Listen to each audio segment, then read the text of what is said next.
Neighbors and naysayers, May 9th, 2026. Just click this on and realize I've only done sheep videos in a long time. People are going to start thinking I'm a sheep guy. Started lambing. We're on our second set of triplets out of 3 so far that lamb. Now, the one did not keep all 3 of the triplets. She's only got 2 left, but that's okay.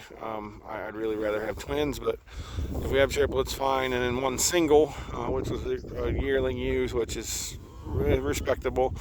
I've got a ewe over there that's so big, I swear, I keep telling the boy she's going to have septuplets. I found her cast the other day, and she was so cast she was feet up, not just stuck on her side, feet up. But she's still going around, and we'll see how it goes. Good news is one of the sets of triplets, the ewe was starting to prolapse in 2 days, and I thought, I'm going to have to do something with her, and come out here, and she had three lambs. So click the video on today. Of course, we're starting to see seed heads, starting to see bluegrass seed heads. There's an orchard grass seed head right here in front of me, but not elongated yet, not a bunch. They actually have been on this field now. This is the second time. We've dropped grass from the rotation for them now and left it for the cows as they come, and then soon we'll be dropping stuff from the cows too to set up for mob grazing.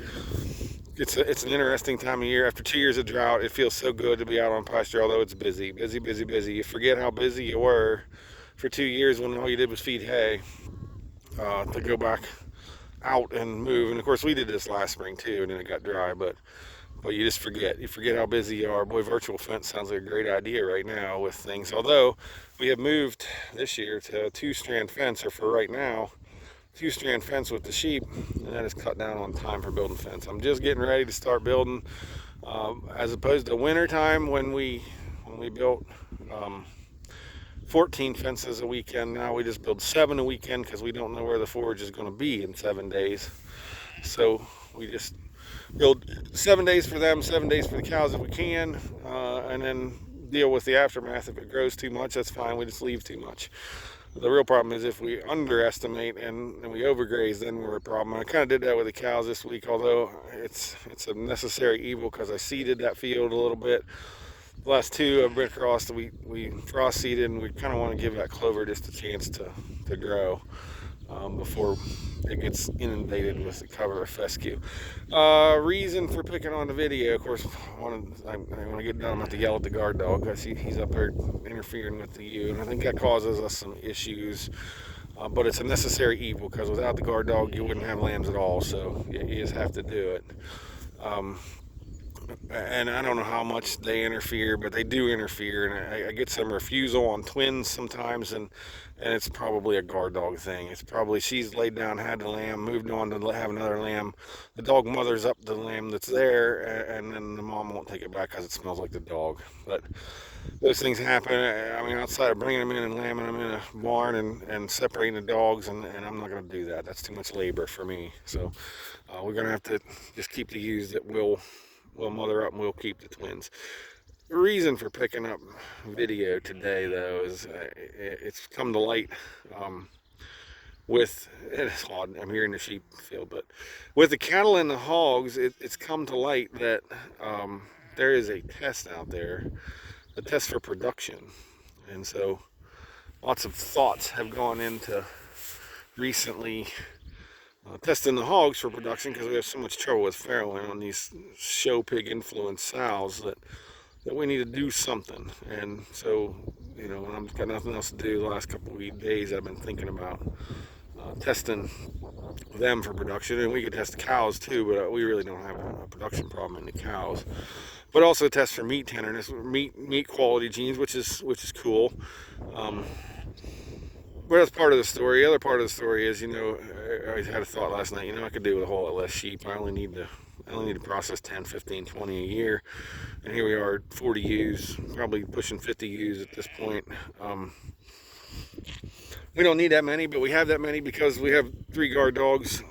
And that's just an accident that happened, and we have them. And so you got to have enough sheep to kind of keep the guard dog. And then my mind goes to, but it takes the same amount of time to open the fence for 10 ewes as it does for 50 ewes. And as long as we got the pasture, why not have 50 ewes for the price tag that they sell for. So that's where we stay. And the other part of this is, if we ever get to a point where we want to expand, then having a base of 50 is easier to start from than a base of 10. That takes out 2 or 3 years of expansion. And do I think so? I think I do. I think someday I want to expand. I think as the boys get older and we can do it, I think virtual fencing is going to bring us along to where we can think about expanding some. And so that thought brought me to one more. I have friends that jumped in and expanded to the hilt as much as they could, and to varying degrees of success, and some of them have even backed off because they realized that they just can't. And being middle-aged at this point, I'm having a hard time realizing that, but being middle-aged at this point, I have to realize what I can and can't do, and that's one thing. I can manage what I have here barely. I got things that have to be done and things that I'd like to get done, and too often I get to the things that I need to get done and not the things that I'd like to get done. But I think anyone young listening to this, and you get caught up in that fever of expansion, grabbing ground and going to things. I guess my theory has always been I want to get things right first. I want to get the system right first. I want to get the animals right first. I want to get all those things right first before I would think about expansion, because that's going to mean less labor in the end. It's going to make the expansion so much easier because all the other things are done. All the hard parts are done. We've got ewes that can lamb and they're going to keep their lambs. We got cows that are going to calve and going to keep their calf and not run off and not raise the calf and not raise a crap calf. And sows, we're working on that, but getting to a point where they do it on their own makes a huge difference, and to try to jump and expand before you have that stuff ready. And the other part of that is, along with that testing, if we can get meat quality type testing, I've been looking high and low for one that would do it for sheep too, because I truly believe that we have a very, very, very high quality lamb that we could afford to sell to places that are currently buying New Zealand lamb that would think our lamb is just as good as New Zealand lamb. The problem then will be putting it out in sorted lots that are the right size and the right finish. But with 50, 100 ewes, you could produce 6 months out of the year, you can produce lot loads of things that are within a couple pounds of each other. So for a small market, and that's what lamb is anyway, you could catch it. And cattle same way, hogs the same way. If we've got that testing. I'm not one that likes to follow EPDs and things in livestock. I think the old adage my boss used to tell me that figures don't lie, but liars can figure, factors too much into EPDs.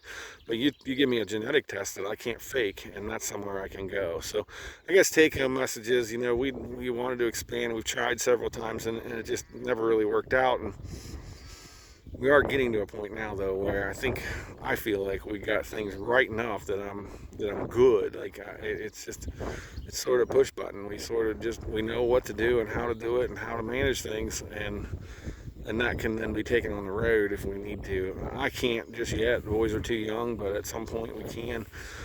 I think that's the caution, though, is getting things right so there's profitability there. If you're not going to be profitable on a small scale, you're not going to be profitable on a large scale.